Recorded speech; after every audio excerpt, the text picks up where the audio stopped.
Lights on. Start sound. Camera. Clap. Action.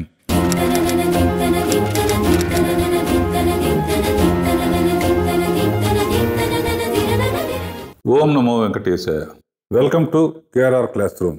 Last time నేను చెప్పిన క్విజ్కి కొంతమంది ఆన్సర్స్ బాగానే ఇచ్చారు. వాళ్ళ పేర్లు చూడండి. హస్తినాపురానికి అంటే ప్రస్తుతం ఢిల్లీ, యుద్ధం జరిగిన ప్లేసు కురుక్షేత్రం. హస్తినాపురానికి కురుక్షేత్రానికి దగ్గర దగ్గర 300 కిలోమీటర్ల దూరం ఉంటుంది. అయినా కూడా కళ్ళు లేని ధృతరాష్ట్రుడు యుద్ధంలో ఏం జరుగుతుందని తెలుసుకునే ఉత్సాహంతో సంజయుడిని అడిగితే సంజయుడు క్లియర్గా బహుశా లైవ్ టెలికాస్ట్ లేని రోజుల్లో దివ్య దృష్టి అన్నామా మరి ఇంకేం పవర్స్ అతనికి ఉన్నాయో, ఇక్కడి నుంచే కురుక్షేత్రంలో ఫ్రంట్ రోలో ఎవరెవరు ఏ గుర్రం మీద ఉన్నారు, ఎవరు ఏనుగు మీద ఉన్నారు, పాండవులు ఎక్కడున్నారు, కౌరవులు ఎక్కడున్నారు, ద్రోణాచార్యుడు ఎక్కడున్నాడు క్లియర్గా కళ్ళకు కట్టినట్టు చెప్పాడు. అది పురాణాల ప్రకారం బహుశా దివ్య దృష్టి అనుకోవచ్చు. కేఆర్ఆర్ క్లాస్ రూమ్ చూసేవాళ్ళల్లో ఎవరైనా సైంటిఫిక్ ఆధారంతో ఎలా సాధ్యమైంటుందో చెబితే నేను నేర్చుకోవాలనే ఉత్సాహంతో ఉన్నాను. Don't hesitate to write me or call me. ఇవాళ కేఆర్ఆర్ క్లాస్ రూమ్లో టాపిక్ సినిమాల్లో హీరోయిజం. ఒక సినిమా మొదలుపెట్టగానే రైటర్ డైరెక్టర్ కూర్చుని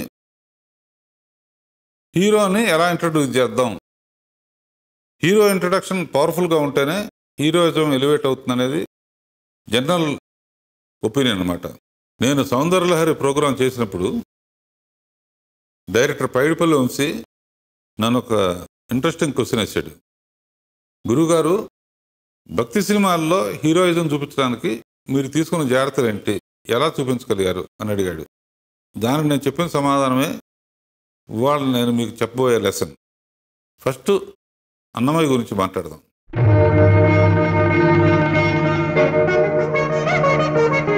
అన్నమయ్య అనేది హిస్టరీ, నిజంగా జరిగిన చరిత్ర, 500 ఏళ్ల క్రితం జరిగిన చరిత్ర. జనరల్గా అందరూ తెలిసిన విషయం ఏంటంటే వెంకటేశ్వర స్వామి మీద 32,000 సంకీర్తనలు రాశాడు అంటే అతను రైటరు. తాళపత్రాల మీద గంటంతో కొన్ని వేల పాటలు రాసిన హీరోని అంటే అన్నమయ్యని ఎలా చూపించాలి, ఎలా ఇంట్రడ్యూస్ చేయాలి అని చాలా ఆలోచించాం. చరిత్ర ప్రకారం అన్నమయ్య తల్లి వెంకటేశ్వర స్వామి భక్తురాలు. ఎంతో కాలంగా పిల్లలు లేకపోతే పిల్లల కోసం రోజు పూజలు చేసినప్పుడు ఒకరోజు కల్లో కనపడి నీ కడుపున ఒక గొప్ప వ్యక్తి పుడతాడని చెప్పినట్టు ఆధారాలు ఉన్నాయన్నమాట. అది చాలా సింపుల్గా ఉంటుంది.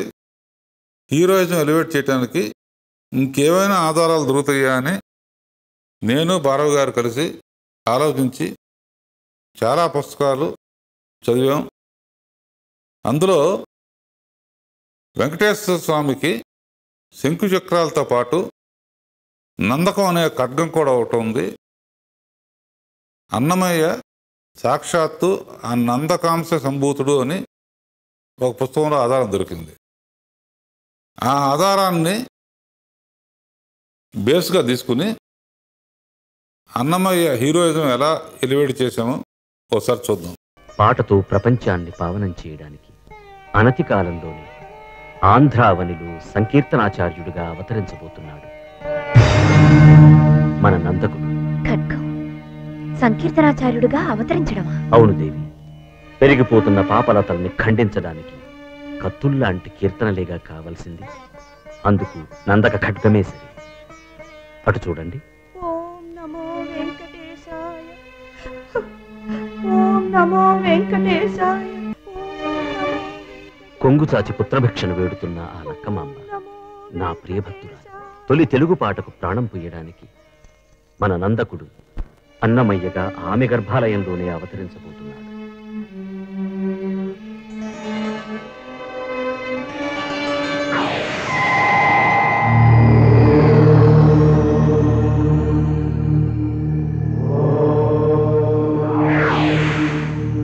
తెలుగు పదానికి జన్మదినం, ఇది జానపదానికి జానపదం. 7 స్వరాలే 7 కొండలై వెలసిన కలియుగ విష్ణు పదం. అన్నమయ్య జననం, ఇది అన్నమయ్య జననం, ఇది అన్నమయ్య జననం. ఇండైరెక్ట్ గా ఆ అమ్మాయి గర్భంలో దైవాంశ సంభూతుడు పుడుతున్నాడని, ఒక పవర్ఫుల్ క్యారెక్టర్ పుడుతున్నాడని ఆడియన్స్ క్లియర్గా ఎస్టాబ్లిష్ చేశాం. అన్నప్రాసన అప్పుడు కూడా కత్తినే పట్టుకున్నాడని రెండోసారి ఎస్టాబ్లిష్ చేశాం. అక్కడి నుంచి ఆ ఖడ్గాన్నే గంటంగా మార్చుకొని కొన్ని వేల పాటలు రాసి సమాజంలో ఉన్న దురాచారాలన్నీ చీల్చి చెండాడాడని ఎస్టాబ్లిష్ చేశాం. అలాంటి పాటల్లో ఒకటి ఇప్పటికీ ఎప్పటికీ మర్చిపోలేని పాటే బ్రహ్మం ఒకటే. బ్రహ్మమొక్కటే పరబ్రహ్మమొక్కటే, బ్రహ్మమొక్కటే పరబ్రహ్మమొక్కటే, పరబ్రహ్మమొక్కటే పరబ్రహ్మమొక్కటే.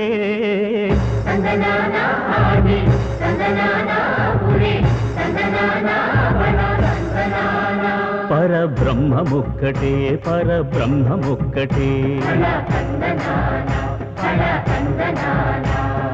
నిండార రాజు నిద్రించు నిద్రయునొకటే, అండనే బంటు నిద్రాదియునొకటే. మెండైన బ్రాహ్మణుడు మెట్టు భూమి ఒకటే,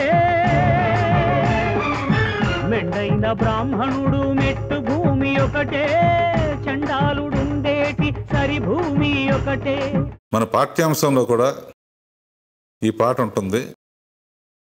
ఈ పాటని పాఠంగా చదివి వదిలేయకుండా జీవితాంతం గుర్తుంచుకుంటే వాళ్ళున్న సమాజంలో ఉన్న కులమతాల రెంపులోంచి అందరూ బయటపడతారు. ఈ ఒక్క పాట చాలు దేశం బాగుపడటానికి.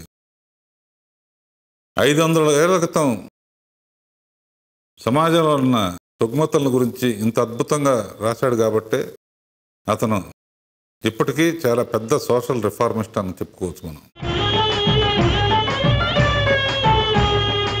నెక్స్ట్ నేను తీసిన పీరియడ్ పిక్చరు రామదాసు.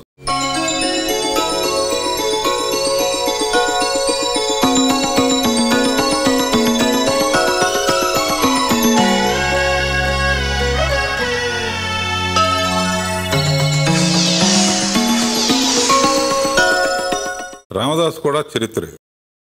అందరికీ తెలిసిన కదా, రామదాసు ప్రభుత్వానికి కట్టాల్సిన పన్ను కట్టకుండా ఆ డబ్బుతో రామాలయం నిర్మించాడు. అందుకే రాజు కోపం వచ్చి అతన్ని జైల్లో పెట్టించాడని చరిత్ర. రాముడు అంటే ఎందుకు అంత ఇష్టం, రామాలయం కట్టించాలన్న కోరిక ఎందుకు కలిగింది అని ముందే ఎస్టాబ్లిష్ చేయటం కోసం హీరోకి రామాలయం కట్టించాలన్న సంకల్పంతో పాటు అతని హీరోయిజం కూడా ఎలివేట్ చేయటం కోసం వాడిన సీన్ ఒకసారి చూద్దాం. నీ ఆలనా పాలనా చూసుకునేది ఎవరు? నీకు గుడి గోపురం కట్టేదెవరు? పూజా పునస్కారాలు చేసేదెవరు?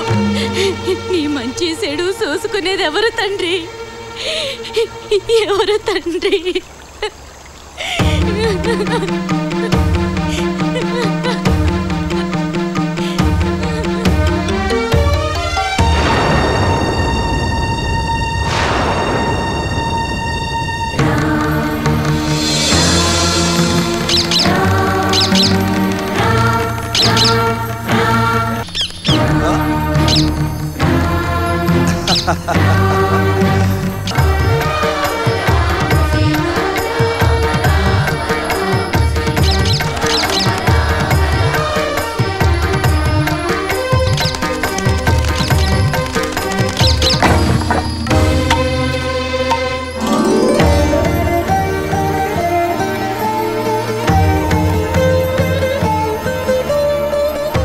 గోపన్న బాబు, సమయానికి దేవుళ్ళ వచ్చి ఆ దేవుణ్ణి పడిపోకుండా కాపాడినావు.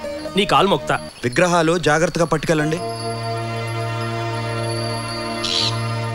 సాక్షాత్తు రాముడే చిలక రూపంలో వచ్చి నేను అండగా ఉంటానని అతని బుధం మీద వాలటం, ఆ విగ్రహం అతని చేతుల్లో పడటం, అతను శ్రద్ధగా జాగ్రత్తగా మళ్ళీ అందులో పెట్టడం, అంటే నన్ను కాపాడాల్సిన బాధ్యత నీదే అని స్వయంగా దేవుడే హీరోకి బాధ్యత అప్పగించాడని చెప్పడంతో న్యాచురల్గా హీరో క్యారెక్టర్ బాగా ఎలివేట్ అయింది. తన భక్తుడు తన కోసం కట్టించే గుడి దగ్గరుండి చూసుకోవాలని సాక్షాత్తు శ్రీరాముడే పైనుంచి భూమి మీదకి రావటం ఆ సినిమాలోనే హైలైట్ సీన్. సిరికింజప్పడు శంఖ చక్రయుగముంచేదోయి సంధింపడు. ఒక భక్తుడి కోసం భగవంతుడు నేల మీద దిగి రావటం అనేది హీరోయిజాన్ని మల్టిప్లై చేసింది అన్నమాట.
సాధారణంగా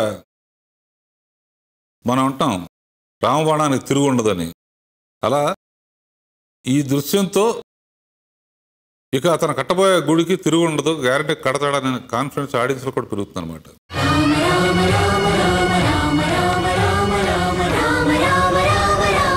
ఇవాళ నేను చెప్పబోయే క్విజ్, త్రేతాయుగంలో మానవుడుగా అవతారం ఎత్తిన శ్రీరాముడు తన అవతారాన్ని ఎలా చాలించాడు? మీకు తెలిసిన ఇన్ఫర్మేషన్ మీ కామెంట్స్లో రాయండి.